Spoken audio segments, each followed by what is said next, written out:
Etiefo me mamuni akwaba eba Melodies TV so news are eba sisia etrese presidential candidates for the Ghana Union Movement ayefeno boom Reverend Christian Kwabena Andrew edin aye nyina yenim sofo triabosom migidi se yemu bebreka na yenim se yefeno Reverend Christian Kwabena Andrew na wasofo triabosom ade ba kwa Ghana for edinim no ene se o de answer na beto aso no subscribe na click notification bell no so ebeba e wo screen so yen concept no so ade ba kwa Ghana for yedinim osofo triabosom ene se wokokọ inkrasi bia wosusu se abosom e wo sankra na se na wakọ akọsai embosom a ewo ho intia ye fe ne triabosom na trese wo chiri abosom won pe abosom we ye haters of abosom intia na yato ne din sofo a wo chiri abosom inti sofo triabosom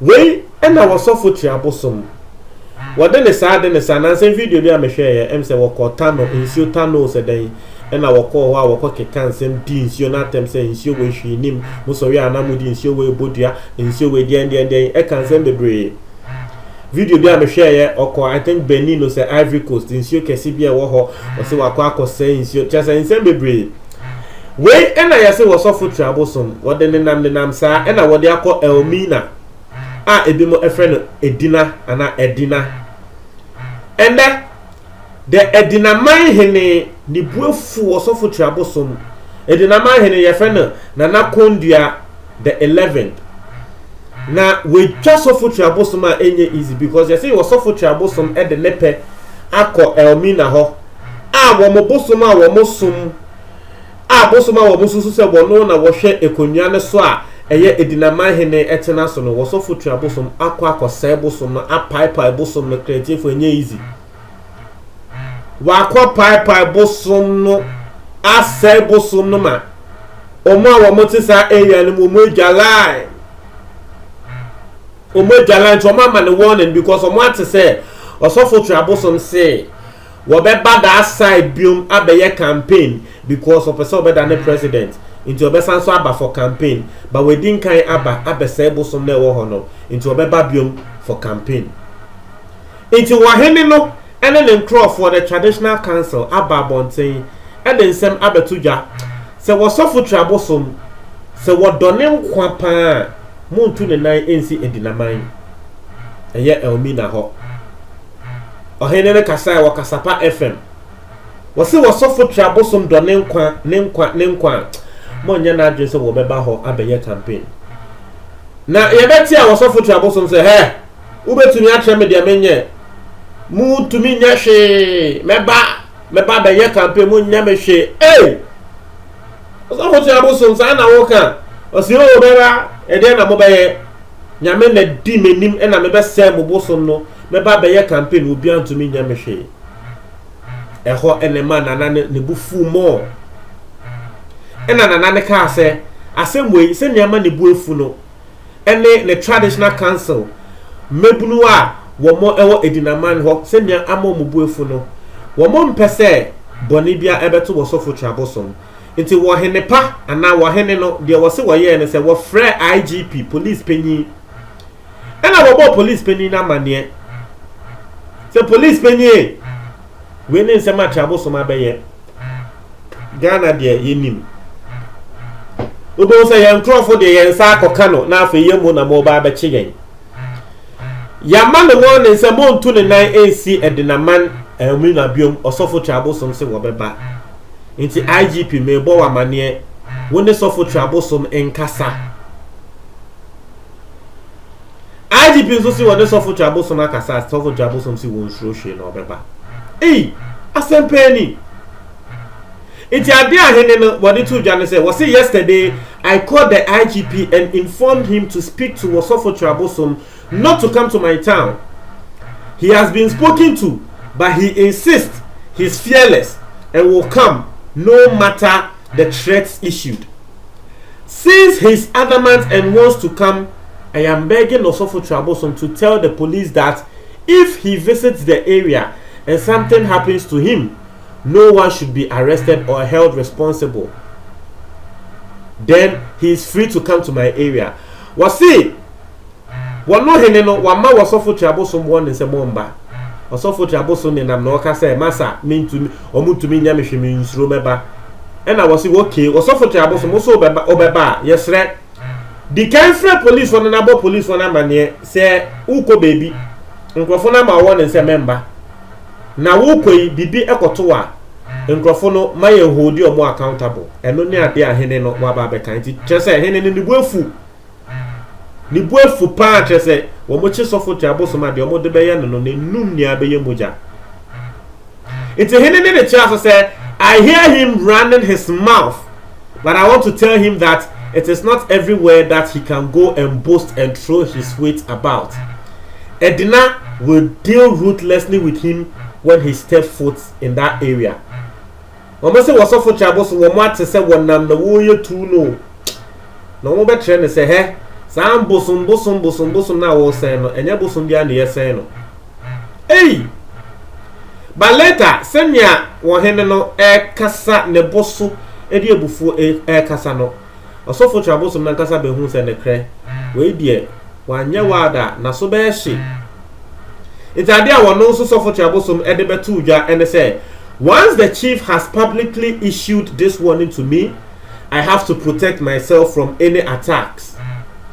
If it means that when I decide to go there, I have to inform my party members in Elmina to meet me at the outskirts of the town, I'll just do that. I'll not go to the town for somebody to beat me up. Not as I see there. Send me a hen in the dear before a can, yeah.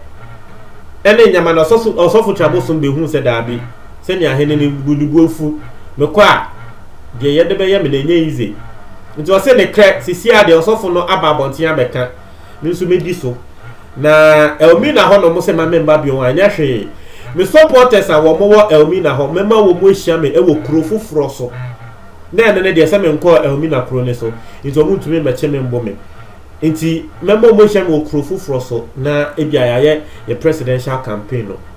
And no nsema was for trouble somebody atuja.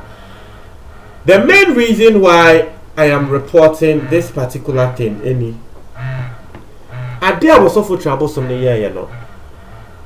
I would like us to put religion aside. Lawfully, is it right? Now, what here say didn't America say I would like us to put religion aside. No. Asema when was it Saturday?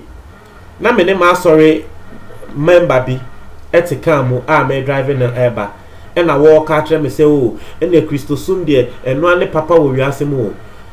Ena de me ka tell say ne kre me ne no me gidi say Christosum and no ane papa but one dream who said, Dear, a dear inti, and a me, and then no, ye Christopher. And I'm trying to say, Ghana has say over 90% of Omo Christopher. It was because Womo parents or more wofwa and wo woman so a Christopher. Into a non identity or free who collaborate say, and no NA at the pa. Into woman, you know, there's no way they are going away from it. A day and Emma will be ordering cremony. Because ebia na wofo a ewo no eno ana mo de tete no nti madam for ne kasa na me trend say kremoni no wogidi say wono so ne de ne papa because eno ne de atete ne feeling collaborate ama wagi hu adi ama enyama bi a tretre bi a ya tre ewo eye kremosum ni mu no oye ema esi ne ye ni papa wo so mbosom ne nso no wono so ebia na nkrofo a ewo no wo mo so mbosom ema wo mo atrɛ ne say this is the rightful way ema we di so ema de wo pe bia no eba na akwa mu nti ono so hu ne say that is the rightful way say wo ya sofo a wo gidi say Christosum ena e papa no e okay but say wo de wo pe ebe kwa kobubu wo bi nso na de a wo som no it is not right. Ghana mremu no freedom of worship. Ghana mremu wo bia betumi join religion bia wo person wo join. It is not right for you based on your religion inti wa ko wo bi ho. Ene se ni ba ko no o de aba wo wako will be what say was some bosom to wako say bosom no dabi. Ewa Ghana, maybe it might look right religiously, but ewa Ghana mbremuno, it is not right. Munti asem ye. It is for me there. There was also trouble somewhere. Yeah, you know. Legally, it is not right. That's what I'll say. Me a Christian now, so me can imagine say kremoni bi ana will be our no so bosom na wako Reverend Trabosom sorry dan na ebia we hu statue ne pulpit na Jesus awo cross so ne nyama na nipa ko no so hu ne se daabi bosom amesom no won so de wo som no ana Jesus awo ho no so me ngini ndi na nipa ko na ko bu Jesus statue no ana wo so fo Trabosom the pulpit ya kwa akosɛn no ana altar no ya say bibi ya say ni nkodwa ene bibi na kede ene besi wo Ghana ha say Kenya ya betwe ya no esi no, but the thing Osofo Trabosom is doing no is the same thing no. It is the same thing. So will be some the bosom.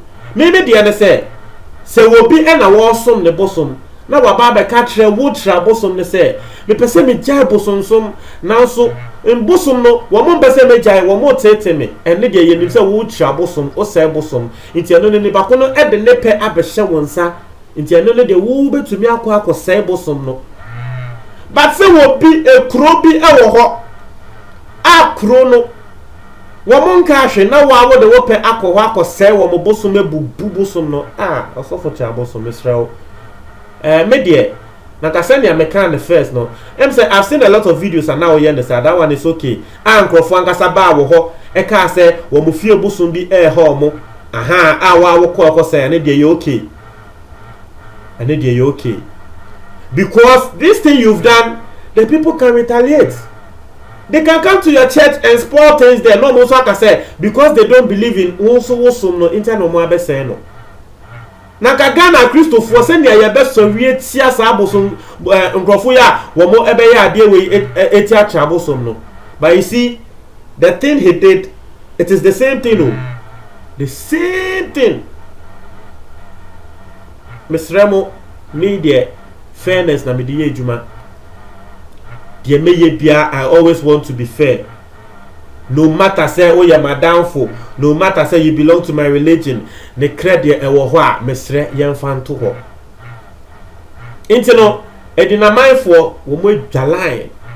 Etiefo, enye like etu anu mo dwa wo mo dwalan ankasa.